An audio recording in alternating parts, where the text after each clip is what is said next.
Hello everyone, it's Shane Kanto, your Wasteland reviewer, and I'm here to review The Rental. And I talked about this on the Sif Pop podcast, the writer's room that I got to be a part of, and I have a review for this coming on Sif Pop as well.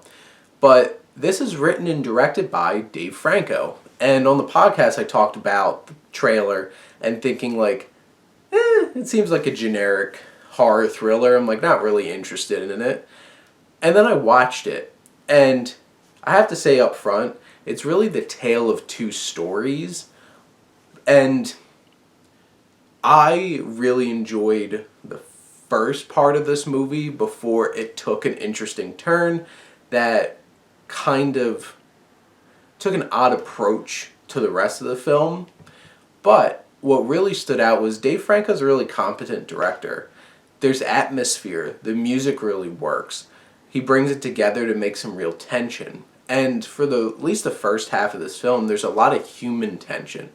Because this is about two couples with a lot of awkward connections between them. Because you have Dan Stevens and Sheila Vand, who are work partners. And there's some stuff you can feel flying around between them.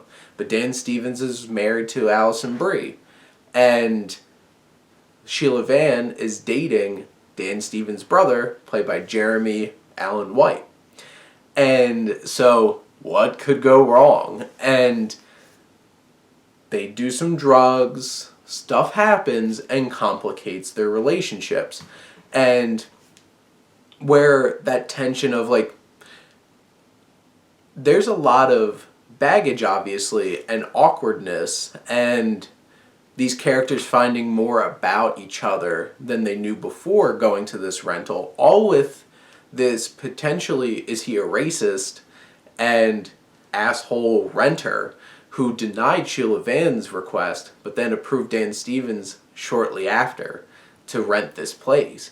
And they have that added tension. And I'm like, there's a lot of human drama going here that you don't get in so many horror films. I felt a connection to these characters. And while Dave Franco has this really good touch and handle on filming and how the camera works and creating this environment of tension, and then they discover some things in this rental that really complicates things and their relationships. And is it this renter doing some weird things? And them coming to grips with that, and there's a lot of twists and turns, and the film shifts, and it feels like they used a lot of the first half as a red herring for what this film's really about. And the second part of this film, when the story takes a turn, feels a lot more generic kind of horror thriller, and that kind of disappointed me that it took this drastic shift to more of a slasher film. And I was still intrigued because I wanted to know why or where this was coming from and what was behind a lot of this shift in story. It's a little disappointed with, by the end, where it came from. But so much of this film worked for me. And this isn't a perfect film. It makes some choices that I feel kind of take away from the end product. But in general, this is a really competent thriller, and I think Dave Franco did a great job, and the cast really do a nice job with their roles. They don't have too many opportunities to really flex their acting chops, but they do really fine job, and Alison Brie's such a great actress.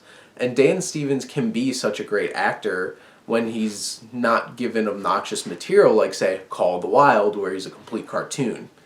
And Sheila Vand does a great job, and she gets a little more to deal with, obviously, with this tumultuous relationship with this renter as well. And in general, I enjoyed this film quite a lot, and I think that, especially if you're a fan of horror thrillers, please go check out The Rental. Give this a little love. I think this was a really solid debut for Dave Franco, and I look forward to seeing more from him. But those are my thoughts on the rental. Let me know what you think and let's talk some movies. But thank you as always for tuning in and supporting your Wasteland reviewer.